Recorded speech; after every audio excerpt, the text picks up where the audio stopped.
Deal final क्यों नहीं हुई? वो उस पार्टी ने किसी और से डील फाइनल कर ली है। कौन है वो बदबख्त जिसने अपने लिए मौत का इंतखाब किया है? बॉस एक ही शख्स है जो इतनी जुर्रत कर सकता है, कृष्ण दास।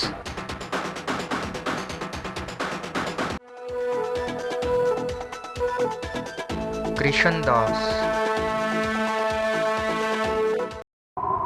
कृष्णदास, मैं तुमसे मिलना चाहता हूँ। मकसद कारोबारी डील ही होगा।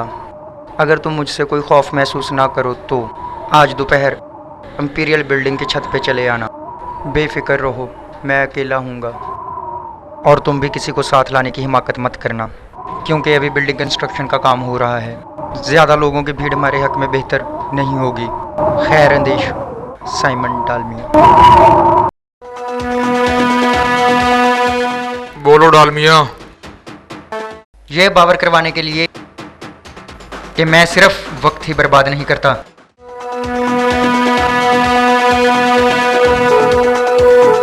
Very strange. चलो खैर, मैं मान लेता हूँ कि बिग बैंग से लेकर अब तक होने वाली हर तबाही तुम्हारी ही दिमागी हालत में फतूर की वजह से पैदा हुई। मगर मुझे यहाँ किस लिए जहमत दी है डालमिया? बहुत हो गया कृष्णदास। दरिया में रहकर मगरमच्छ से बैर कोई दानिशमंदी की बात नहीं। तो किसने कहा है मुझसे बैर लेने को? मगरमच्छ मैं हूं, तुम नहीं। अच्छा, अभी थोड़ी देर पहले तो तुम डालमिया थे। कृष्णदास! आहिस्ता मिस्टर डालमिया, आहिस्ता।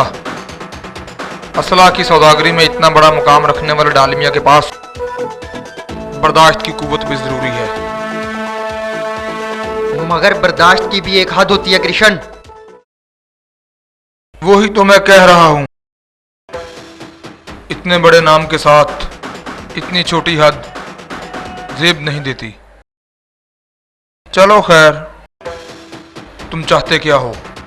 मैं चाहता हूं कि तुम मेरे साथ मिलकर काम करो।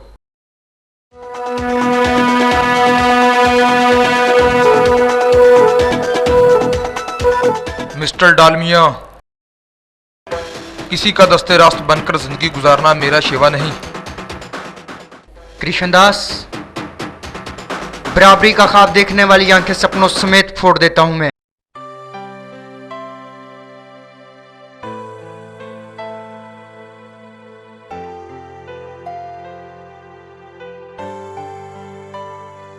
बस करो यार, अब तुम चले जाओ, वक्त काफ़ी हो गया है। कोई बात नहीं सर, चला जाऊंगा।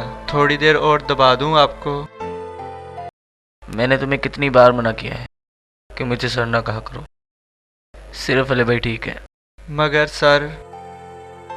फिर वही सर, मेरा नाम लो, अली कहो मुझे।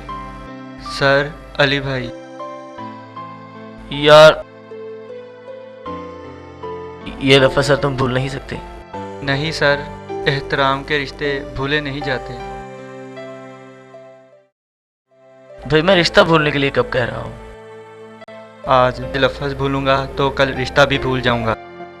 अच्छा भाई, तुम्हारी मर्जी। तुम्हारा फलसफा तो मेरी समझ में आने वाला नहीं। चलो ठीक है, अब तुम जाओ। देखो मेरा बुखार भी उतर गया है। नहीं सर, आपका माथा तो इतना गर्म है। अरे यार, तुम्हारा हाथ ही ठंडा होगा। लाओ इधर करो। भैया, जब से आपको जॉब मिली है, आपका मिलना भी ईद का चांद हो गया है। पहले तो आप दिन में एक आध बार मिल जाते थे, मगर अब तो कई के रोज आपकी शक्ल देखने को नहीं मिलती। नहीं यार, अब ऐसी भी बात नहीं। दरअसल मेरे किसी के साथ बिजनेस शेयर्स हैं और पार्टनर मुल्क से बाहर है, लिहाजा मुझे कारोबार को ज़्यादा वक्त देना पड़ता है। और ये बेहतर है, क्योंकि इससे मुझे सीखने का मौका मिल रहा है। वो तो ठीक है भैया, लेकिन मैं महसूस कर रहा हूँ जैसे आप जानबूझकर मुझसे किनाराकशी कर रहे हो। ये कैसे सोच लिया तुमने? वो चले छोड़े भैया। नहीं यार, बताओ तो सही।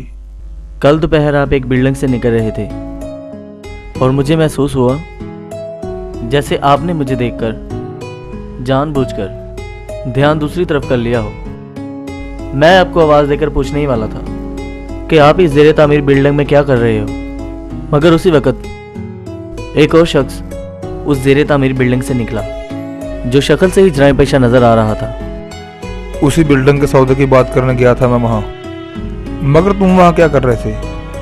वो मैं वाहिद का पीछा करते हुए वहाँ तक आया, क्योंकि वाहिद ने एग्ज़ाम में फ़ेल होने के बाद गलत लोगों से राब्ते कर रखे हैं। कल दोपहर जब मैं कॉलेज से वापस आ रहा था तो वाहिद एक ऐसे शख्स के साथ बाइक पर आ रहा था जिसे चंद दिन पहले कॉलेज एडमिन ने धक्के देकर कॉलेज से बाहर निकाला था।